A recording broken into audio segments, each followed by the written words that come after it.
आखिर हम नोट्स बनाए कैसे, क्या क्या टेक्निक्स को यूज करें। अब सबसे पहले आप ये समझने की कोशिश कीजिए कि नोट्स होते क्या है, नोट्स में कितना कंटेंट होना चाहिए। ये आपको मैं समझाता हूं एक एग्जांपल के। नोट्स आपके कुछ वो इंपॉर्टेंट पॉइंटर्स होते हैं जो आपको पूरा टॉपिक वापस से याद दिला देते हैं। अब आप समझ सकते हैं कि इस पूरे पैराग्राफ में से सिर्फ ये कुछ पॉइंटर्स हैं जो इंपॉर्टेंट हैं, जिनको मैं अपने पेपर के अंदर लिख कर आ सकता हूं। पॉइंटर्स बनाइए और कई जगहों पर आपको नोट्स को पूरा सेंटेंस लिखने की जरूरत नहीं है, आप छोटे छोटे एब्रिविएशंस यूज कर सकते हैं। जैसे ह्यूमैनिटीज के स्टूडेंट का एक सबसे बड़ा चैलेंज यही होता है कि आखिर इतनी सारी थ्योरी को कैसे एक साथ याद रखें, और सिर्फ याद रखना ही नहीं, कैसे उसको टाइमली रिवाइज करें। बिकॉज आपकी मल्टीपल बुक्स होती हैं और उन बुक्स के अंदर बहुत सारी थ्योरी होती है। अब हर एक हफ्ते उन सारी बुक्स को दोबारा से पढ़ना ऑब्वियसली एक बहुत बड़ा टास्क हो जाता है, और अगर आप रिवीजन नहीं करते हैं तो आप धीरे धीरे करके पुरानी चीजों को भूलते चले जाते हैं। बिकॉज रिवीजन ही एक लौता तरीका होता है थ्योरी और फैक्ट्स को याद करने का, ब्रश अप करने का। तो अब आखिर कैसे हम उस थ्योरी को अच्छे से पढ़ सकते हैं, कैसे उस थ्योरी को रिवाइज कर सकते हैं, वहां रोल आता है अच्छे एफिशिएंट प्रॉपर नोट्स का। थ्योरी स्टूडेंट्स के लिए या ह्यूमैनिटी स्टूडेंट्स के लिए सबसे ज्यादा जरूरी जो चीज होती है वो होती है नोट मेकिंग। लेकिन सभी बच्चों के मन में एक सबसे बड़ा सवाल यही होता है कि सर नोट्स आखिर कैसे बनाएं, क्योंकि सर जब हम नोट्स बनाने जाते हैं तो हम एक बुक को कॉपी करके दूसरी बुक तैयार कर देते हैं। अब आपको यही समझना होगा कि नोट मेकिंग का मतलब बुक को कॉपी करना नहीं है, बल्कि प्रॉपर ऐसे माइंड मैप्स या फ्लो चार्ट्स बनाना है जिसके थ्रू आप शॉर्ट टाइम में, कम समय में बेहतर तरीके से पूरी बुक का रिवीजन कर सकें। अगर बुक को ही छापना है तो आपके पास तो एक बुक ऑलरेडी है ना यार, उस बुक को कॉपी नहीं करना है, बल्कि एक अच्छे फ्लो के साथ, प्रॉपर माइंड मैप्स के साथ आपको एक बढ़िया नोट्स तैयार करने हैं जिससे आपका बहुत अच्छा रिवीजन हो सके। अब आखिर हम नोट्स बनाए कैसे, क्या क्या टेक्निक्स को यूज करें, तो आज इस वीडियो में मैं आपको गाइड करने की कोशिश करूंगा। Hello, I am Sameer Tripathi, आपका अपना हिस्ट्री एजुकेटर। एंड दोस्तों, मैं आज आपको बताऊंगा कि कैसे आप अपने ह्यूमैनिटीज थ्योरी सब्जेक्ट्स के प्रॉपर नोट्स बना सकते हैं, ताकि उनसे आपका बहुत अच्छा रिवीजन हो सके और आप बहुत अच्छे मार्क्स गेन कर सकें। अब सबसे पहले आप ये समझने की कोशिश कीजिए कि नोट्स होते क्या है, नोट्स में कितना कंटेंट होना चाहिए। ये आपको मैं समझाता हूं एक एग्जांपल के थ्रू। हम जब भी कहीं पर घूमने जाते हैं तो हम फोटोग्राफ क्लिक करते हैं। अब वो एक फोटोग्राफ जो होती है, हम जब बाद में कुछ महीनों के बाद उस फोटोग्राफ को देखते हैं तो हमें वो पूरी जो जर्नी है या वो पूरा जो हमारा ट्रैवलिंग था वो याद आ जाता है, वो पूरी चीजें हमारे दिमाग में वापस से रिवाइज हो जाती हैं। नोट्स भी कहीं ना कहीं उस फोटो के जैसे ही होते हैं। आप पूरे जर्नी का वीडियो बनाकर नहीं रख रहे हैं या पूरी मूवी बनाकर नहीं रख रहे हैं, एक सिंगल फोटो खींच रहे हैं और वो एक सिंगल फोटो आपको पूरी जर्नी की याद दिला देती है। नोट्स भी कुछ ऐसा ही काम करते हैं। नोट्स आपके कुछ वो इंपॉर्टेंट पॉइंटर्स होते हैं जो आपको पूरा टॉपिक वापस से याद दिला देते हैं, कि आपको पूरा टॉपिक रटने की जरूरत नहीं है, याद करने की जरूरत नहीं है। अगर आप वो कुछ इंपॉर्टेंट पॉइंटर्स को पढ़ लें दोबारा से तो आपको पूरा टॉपिक वापस से याद हो जाएगा। नोट्स को कुछ इसी तरीके से हमें बनाना है, वो उसी फोटो की तरह है जिसको देखकर हमें हमारी पूरी जर्नी याद आ जाती है। अब good notes are very important for good marks. आपको यह समझना होगा कि जितने भी टॉपर्स होते हैं उनके अच्छे मार्क्स आने का एक सबसे बड़ा कारण होता है उनके अच्छे नोट्स। आप किसी भी टॉपर को देख लीजिए, वो बहुत बेहतरीन, बहुत स्ट्रक्चर्ड नोट्स बनाकर रखते हैं और इसी कारण वो मल्टीपल टाइम्स उसको रिवाइज करते हैं। रिवाइज करने के कारण फैक्ट्स उनको याद रहते हैं, थ्योरी उनको याद रहती है, और इसी कारण से वो पेपर में अच्छे से अपने आंसर्स को प्रेजेंट करके आ पाते हैं। तो ऑब्वियस सी बात है कि गुड नोट्स बहुत ज्यादा इंपॉर्टेंट है, अच्छे नोट्स बहुत ज्यादा इंपॉर्टेंट है अच्छे मार्क्स के लिए। अब जनरली आप नोट्स दो टाइप से बना सकते हैं, आपके ऊपर है, आप दोनों बनाना चाहें दोनों बना सकते हैं, एक बनाना चाहें एक बना सकते हैं।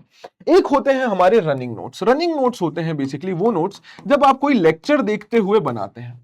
ठीक है, सपोज से फॉर एग्जांपल आप कोई क्लास देख रहे हैं।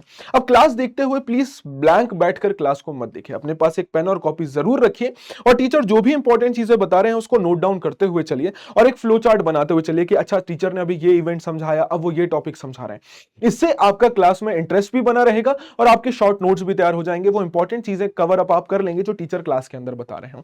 ऐसे नोट्स जो आप लेक्चर के दौरान बनाते हैं उनको बोला जाता है रनिंग नोट्स।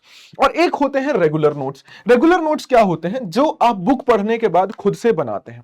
अब आप चाहें तो इन्हीं रनिंग नोट्स को यूज करके रेगुलर नोट्स बना सकते हैं, या आप रनिंग नोट्स बना सकते हैं, उसी में आप जो एक्स्ट्रा पॉइंटर्स मिस हो रहे हैं उसको ऐड ऑन कर सकते हैं। अब नोट्स बनाने से पहले एक सबसे जरूरी चीज, कि जब तक आप बुक को 2 से 3 बार ना पढ़ लें नोट्स मत बनाइएगा। नोट्स कभी भी पहली रीडिंग में नहीं बनाए जाते। बच्चे सबसे पहली गलती यही करते हैं कि पहली बार चैप्टर पढ़ने बैठे और पहली बार में ही नोट्स बनाने शुरू कर दिए। आपको नहीं समझ आएगा, आपको नहीं समझ आएगा कि कौन सा पॉइंट इंपॉर्टेंट है। इट्स ओनली आफ्टर 2-3 रीडिंग से आपको रियलाइज होता है कि ये पॉइंट इंपॉर्टेंट है, ये पॉइंट इंपॉर्टेंट नहीं है। पहली और दूसरी रीडिंग के अंदर तो हम सिर्फ चैप्टर को समझने में और ये फिगर आउट करने में निकाल देते हैं कि क्या क्या चीजें जरूरी है।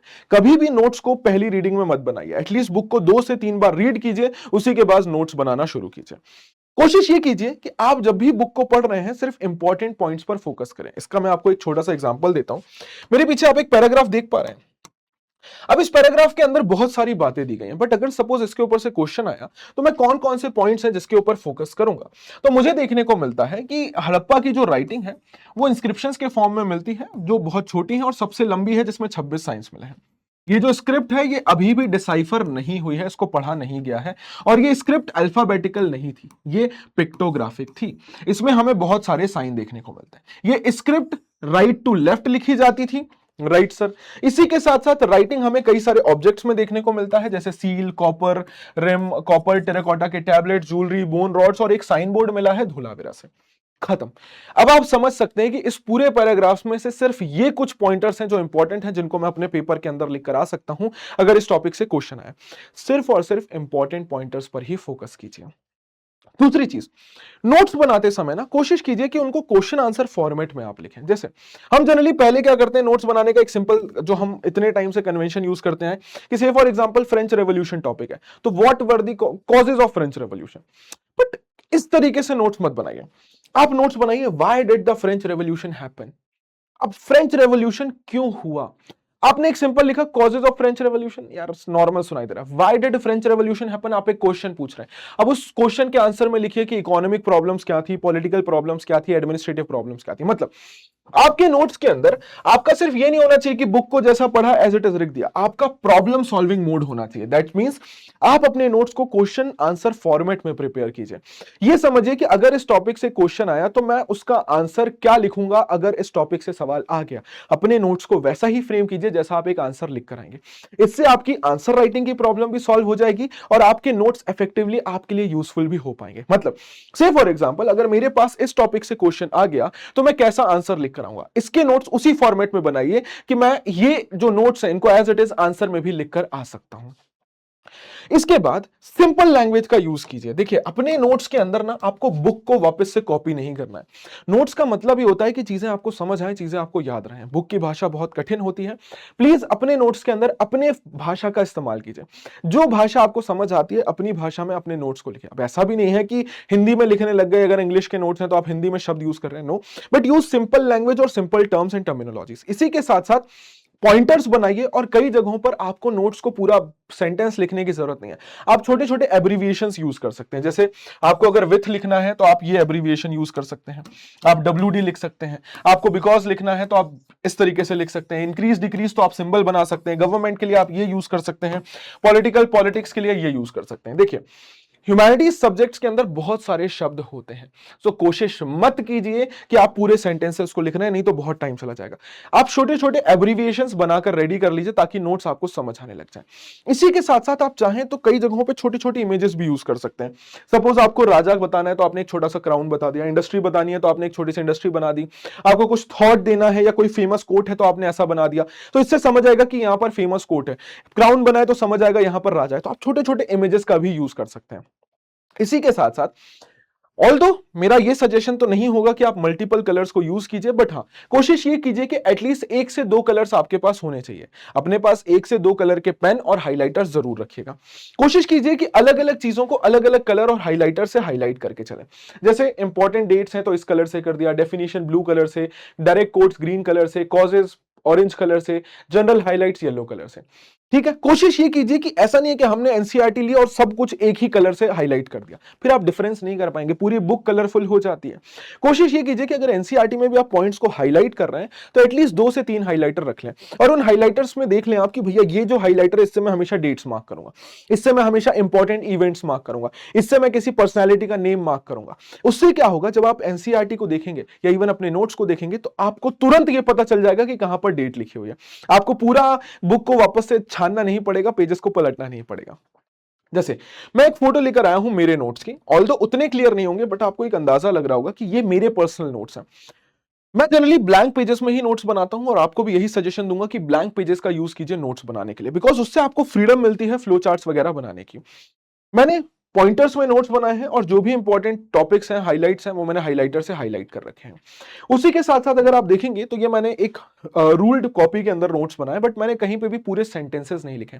आप अगर ध्यान देंगे तो यहां पर मैंने फ्लो चार्ट्स का यूज किया है, ठीक है, मैंने एरोज वगैरह का यूज किया, बहुत शॉर्ट में ये नोट्स बनाए हैं ताकि मैं इंपॉर्टेंट पॉइंट्स और डेट्स को याद रख सकूं। नोट्स आपको सजाकर लिखने की जरूरत नहीं है, आपको समझ आना चाहिए, आप उससे रिवाइज कर पाए, बस उतना जरूरी होना चाहिए कि नोट्स आपके लिए सफिशिएंट है, it is more than enough. In fact मेरा सजेशन ये भी है कि किसी के और नोट्स कॉपी मत कीजिए, खुद के नोट्स बनाइए, बिकॉज उससे चीजें आपको याद भी होती जाती हैं। अब जैसे ये एक टॉपिक है, आप चाहें तो इसको रीड कर सकते हैं। अब एक छोटा सा एग्जांपल मैंने यहां पर दिया है, तो ये एक टॉपिक है, इस टॉपिक को एक बार बुक का ये पैराग्राफ है, इसको रीड करिएगा और उसके बाद मैंने कैसे नोट्स बनाए हैं वो देखिएगा। मैंने बोर्ड के ऊपर आपको नोट्स बनाकर दिखाए हैं कि ये एक टॉपिक था, मैंने उसको विजुअली इस तरीके से प्रेजेंट किया। अब आप देख सकते हैं शॉर्ट पॉइंटर्स, बॉक्सेस, एरोज का मैंने यूज किया। कहीं पर भी मैंने पूरे पूरे सेंटेंसेस नहीं लिखे हैं, बहुत शॉर्ट शॉर्ट सेंटेंसेस, एंड इतना बड़ा जो पैराग्राफ था, क्या वो इजीली अब आप यहां पर पढ़ सकते हैं। ये सारे इंपॉर्टेंट पॉइंट्स हैं जो कवर हो जाए हैं और एग्जाम में अगर क्वेश्चन आया तो मैं इजीली इसका आंसर लिखकर आ पाऊंगा। इसी के साथ साथ आप चाहें तो स्टिकी नोट्स का भी यूज कर सकते हैं। ये स्टिकी नोट्स बेसिकली क्या होते हैं कि से फॉर एग्जांपल आपने नोट्स बना लिए, बट कुछ एक्स्ट्रा इन्फॉर्मेशन आपको मिली जो इंपॉर्टेंट है, पीवाईक्यू मिला, तो आप उस पेज में ऐसे ऐड कर सकते हैं। जैसे ये मेरी नोटबुक का एक पेज है, उसमें मैंने स्टिकी नोट्स का यूज किया है क्योंकि मुझे कुछ एक्स्ट्रा इन्फॉर्मेशन लिखनी थी, बिकॉज मेरे पास स्पेस नहीं था। अब एक सबसे अच्छा तरीका जो होता है वो ये होता है शुरुआत करने का कि एक पूरा चैप्टर पढ़िए, से फॉर एग्जांपल 30 पेजेस हैं, आप 30 पेजेस पढ़िए और उन 30 पेजेस को एक पेज में लिखने की कोशिश कीजिए। This is how you are gonna start. ये आपका अल्टीमेट चैलेंज है कि आप अपनी बुक के 30 पेजेस पढ़िए, हिस्ट्री का कोई चैप्टर पढ़िए और उनमें से क्या क्या चीजें इंपॉर्टेंट है उसको हाईलाइट करके सिर्फ एक पेज में लिखने की कोशिश कीजिए। यहां से आपको धीरे धीरे खुद समझ आने लग जाएगा कि इंपॉर्टेंट पॉइंट्स कौन कौन से हैं और नोट्स को किस तरीके से लिखना है। बात समझ गए मेरी? सो प्लीज इन बातों का विशेष रूप से ख्याल रखिए। इसी के साथ साथ आप अगर चाहें तो इस तरीके से अपने पेज को यूज कर सकते हैं। आप बीच का पेज यूज कर सकते हैं अपने नोट्स बनाने के लिए, डिटेल नोट्स। साइड में आप मार्जिन छोड़ दीजिएगा। इस मार्जिन के अंदर आप क्या कर सकते हैं कि एनसीईआरटी से कोई रेफरेंस है, कोई सोर्स है, कोई कोट है, कोई चीज है जो पूछी गई है, तो एक स्पेस प्लीज छोड़कर चलिएगा अपने पेज का, ताकि बाद में कोई चीज आपको ऐड ऑन करनी हो तो आप कर सकते हैं। राइट? और इस तरीके के कुछ नोट्स हैं जो आपके बन सकते हैं, कुछ इस तरीके के नोट्स आपके दिखाई देने चाहिए। अगेन क्वेश्चन आंसर फॉर्मेट में नोट्स होने चाहिए। आप चाहें तो इमेजेस का यूज कर सकते हैं, कलर्स का यूज कर सकते हैं और एक साइड बार छोड़कर चलिएगा जहां पर आप एनसीईआरटी का रेफरेंस लिख सकते हैं कि ये नोट्स इस पेज में है। कि से फॉर एग्जांपल कभी आपको कंफ्यूजन हुआ कि यार इसमें मैंने ये क्या लिखा है, क्यों लिखा है, ये कहां से रेफरेंस लिया है, तो आप एनसीईआरटी में उसको रेफर कर सकें। कोई सोर्स बॉक्स है, कोई कोट है, तो आप वहां से जाकर रेफर कर सकें। ठीक है? अब देखिए, नोट मेकिंग यार ऐसा नहीं है कि ये एक दिन में सीख जाएंगे, धीरे धीरे करते करते सीखेंगे। नोट मेकिंग एक स्किल है और ये स्किल आप धीरे धीरे प्रैक्टिस करेंगे आपको आ जाएगी, बट नोट मेकिंग बहुत ज्यादा जरूरी है। तो अभी से शुरू कर दीजिए अपनी बुक्स का नोट मेकिंग करना, बिकॉज मैं बता रहा हूं जब लास्ट मोमेंट आएगा, एग्जाम आएगा, बुक्स को वापस से पढ़ना आपके लिए बहुत ज्यादा मुश्किल हो जाएगा। जैसे जैसे सिलेबस आगे बढ़ेगा, पीछे की चीजें आप भूलते जाएंगे और आपको समझ नहीं आएगा कि यार कैसे हम इसको रिवाइज करें, एंड उस टाइम पर नोट्स ही आपको हेल्प करने वाले हैं। So that's all in this video दोस्तों। बाकी कोई भी दिक्कत हो तो मैं तो हूं ही आपके लिए हमेशा अवेलेबल। प्लीज मुझे कॉमेंट्स में जरूर बताइएगा एंड मिलता हूं मैं आपसे अगले वीडियो के अंदर। Till then take care, bye bye, जय हिंद, जय भारत, मुस्कुराते रहिए और याद रखिएगा हमारा मोटो, जब तक तोड़ेंगे नहीं तब तक छोड़ेंगे नहीं। Thank you very much people, take care, bye bye, sayonara.